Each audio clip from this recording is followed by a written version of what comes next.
मैं बिल्कुल ठीक है सर। आशा करता हूँ आप लोग बहुत अच्छे होंगे, एकदम मस्त बढ़िया मस्ती के साथ झूम रहे होंगे। आज मैं आप लोगों के लिए प्रश्नावली 9.3 का प्रश्न नंबर 8 लेके आया हूँ। इस प्रश्न में हमसे कहा था कि एक कोई समलंब चतुर्भुज है, कौन नालायक समलंब चतुर्भुज है, एक कोई समलंब चतुर्भुज है जिसकी असमांतर भुजा, समलंब मतलब दो भुजा समांतर होती हैं।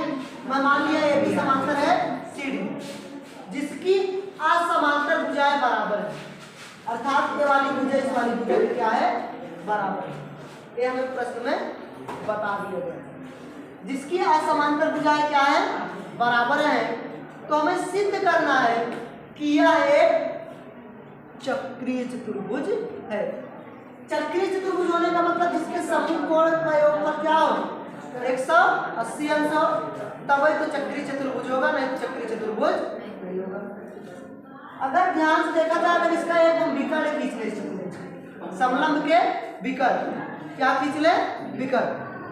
अगर हम विकर्ण खींच लें, विकर्ण खींचो, विकर्ण खींचने के बाद यहाँ से इस समांतर है, समांतर देखो जेड की आकृति बनेगी, जेड की आकृति बने कोण आपस में क्या होंगे, बराबर। इधर से देखो जेड की आकृति, ये वाली कोण भी बराबर होगी, ये दोनों शीर्षाभिमुख कोण आपस में बराबर होंगे। अगर किसी त्रिभुज के 3 कोण बराबर हो जाए, 3 कोण क्या हो जाए, बराबर, तो वह सर्वांग समता नियम ए से एंगल एंगल एंगल से क्या हो जाता है, सर्वांग सम। सर्वांग सम त्रिभुज के संगत पार्ट क्या होते हैं, बराबर होते हैं, अर्थात ये भुजाएं भी बराबर हो जाएंगी और ये भी भुजाएं पहले से बराबर है और समांतर भी है, एक समांतर चतुर्भुज बन जाएगा।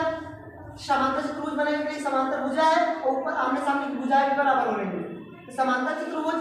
अब पता है समांतर चतुर्भुज के समूह कोणों का योगफल 180 अंश होता है। अगर 180 अंश हो जाए चक्रीय चतुर्भुज आपको हो जाएगा। चलो देखते हैं, यहाँ से लगा दो प्रमाण।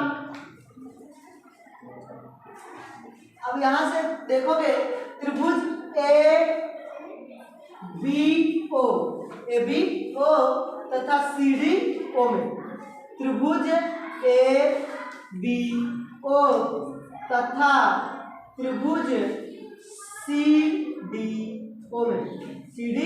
ओ में कोण बी बराबर कोण डी के, कोण ए बराबर कोण सी के, कोण ए बराबर कोण सी, कोण बी बराबर कोण डी।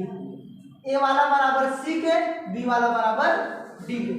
ये दोनों इसलिए बराबर है क्योंकि एकांतर कोण है, जेड की आकृति। ये दोनों इसलिए बराबर है क्योंकि एकांतर कोण है।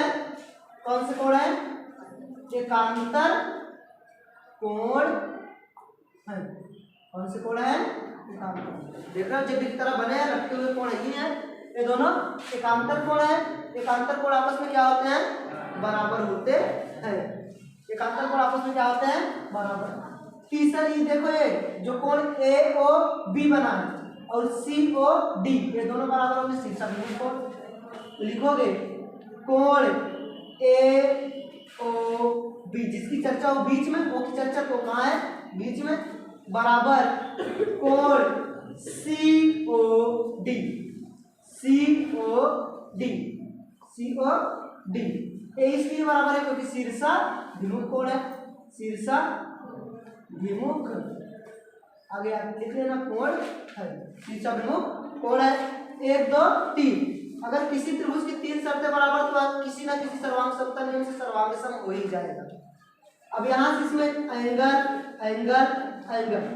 लिखोगे, अतः सर्वांग समता नियम ए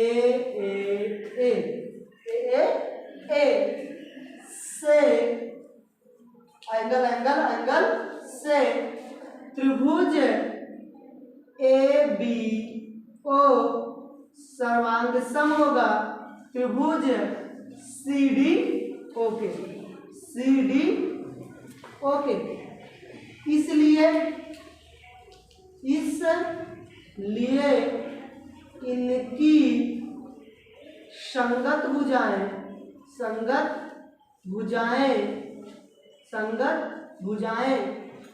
आपस में बराबर होंगी। क्या होंगी? इसलिए इनकी संगत भुजाएं आपस में क्या होंगी? बराबर होंगी। अब संगत भुजा अगर हम इधर से ले लें AB की संगत में CD है, फिर AB बराबर किसके हो जाएगी? CD। भुजा AB बराबर CD। और हमें से पहले से दिया गया है AD बराबर BC। अगर सम्मुख भुजाएं देखो ये दोनों तो बराबर ही थी, ये दोनों क्या थी? बराबर। AB बराबर हो गई, अर्थात आमने सामने भुजाएं क्या हो गई? बराबर। ये कंडीशन केवल दो ही चतुर्भुज में होती ही है, या तो आयत होगा या तो समांतर चतुर्भुज होगा। आयत होगा तब वो प्रत्येक कोण 90 से मिलाकर तो 180 से कोण बन जाएगा। लेकिन इसमें खास तौर पे समांतर होने की खास कंडीशन दी गई है, क्योंकि समलंब में दो भुजाएं समांतर होती ही होती है। अगर समांतर होगी समांतर चतुर्भुज तो बनेगा, और हमें पता है। अब यहाँ से अगर देखो दोनों भुजाएं ये आमने सामने बराबर और ये बराबर, सम्मुख भुजाएं के बराबर हो गई, पता है एक समांतर चतुर्भुज है। कैसे चतुर्भुज है? समांतर। एक ऐसा चतुर्भुज है समांतर। यहाँ से लिख सकते हो, देखो ए वाली बराबर और ए वाली बराबर, AD बराबर BC और AB बराबर CD। सम्मुख भुजा अगर बराबर होगी समांतर चतुर्भुज, क्योंकि समांतर भुजा भी दिया गया है। यहाँ से लिखोगे अतः यह एक समांतर चतुर्भुज है। अब हमें पता है समांतर चतुर्भुज के सम्मुख कोणों का योगफल 180 है। इसलिए यह हम जानते हैं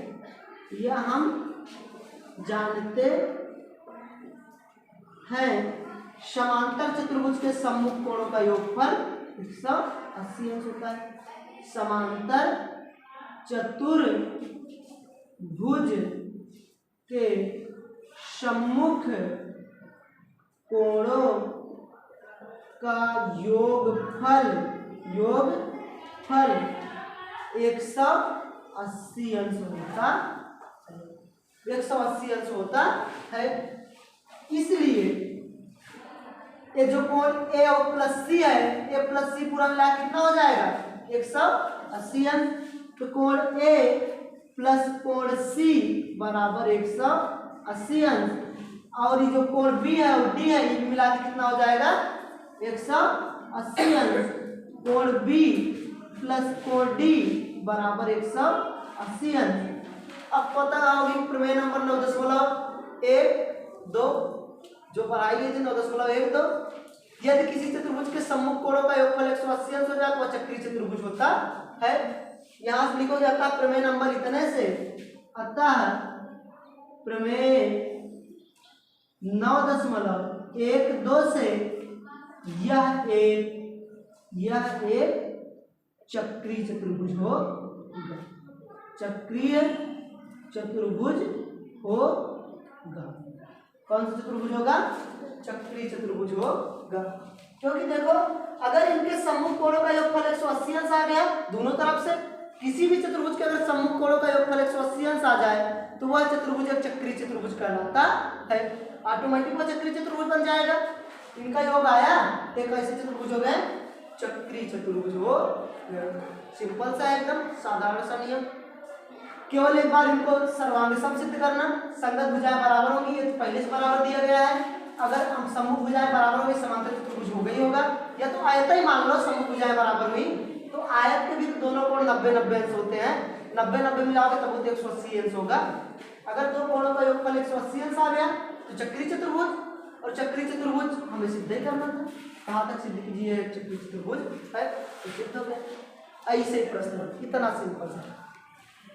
आगे के 2-4 जो प्रश्न है मतलब सिंपल प्रश्न है, मान के चलो ये जो 10 नंबर है इसमें कि एक त्रिभुज बना के खींचना है। आप लोग होमवर्क में 2-3 प्रश्न मेरी तरफ से लिखिए। अब मैं मिलूंगा आप लोगों से हीरोइन के सूत्र में। अगले वीडियो में मुलाकात होगी हीरोइन के सूत्र के साथ। कैसे निकालोगे, कोई भी त्रिभुज रहे, कैसा भी त्रिभुज रहे, उस त्रिभुज का आप क्षेत्रफल कैसे निकालोगे। तब तक के लिए थैंक यू।